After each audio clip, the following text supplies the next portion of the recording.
Dňa 3.6. k nám do Lučenca zavítal úspešný muzikál Kubo, inšpirovaný kultovým filmom a postavou Jozefa Kronera.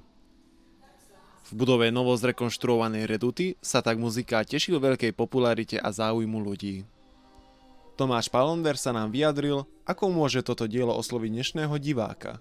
Práve tou rozprávkovou atmosférou je to príbeh s nadhľadom, ktorý o nás ako o národe hovorí niečo, čo je u nás pomerne frekventovanou vlastnosťou, hej, ale samozrejme to je inde taká frekventovaná vlastnosť, že koľkokrát je človek v takej životnej dileme, či má dať v živote prednosť finančným ziskom a majetkovým výhodám z nejakého nadobudnutia majetku, alebo je lepšie nechať veci plynúť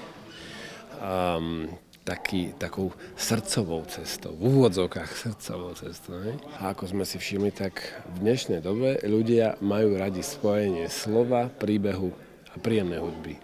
Herci nám priblížili charakter jednotlivých postáv.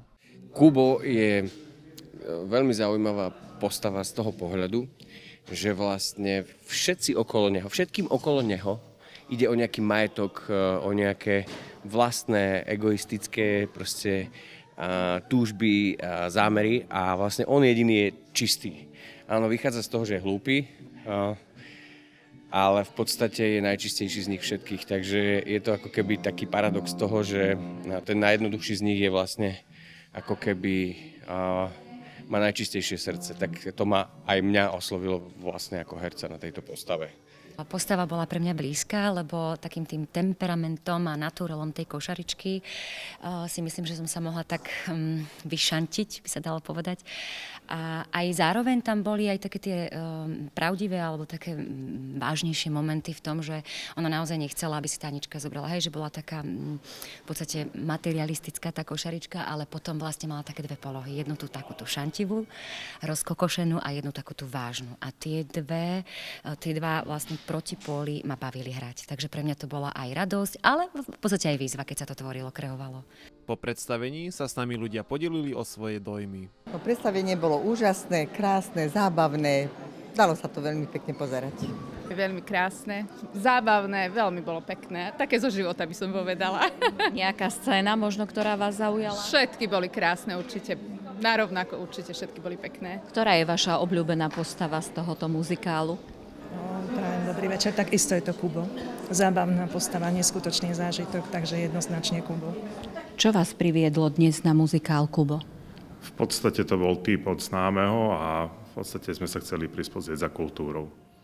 Pýtali sme sa aj, aký je to pocit hrať dielo po Jozefovi Kronerovi. Ja som to tak nikdy nebral, že by som sa nejak porovnával. Koniec koncov je to úplne iný režisér, úplne iná doba. Aj ten text je trošku už upravený, čiže ono je to v podstate úplne iné predstavenie. Ale je to veľmi taký hrejivý pocit, že môžem patriť do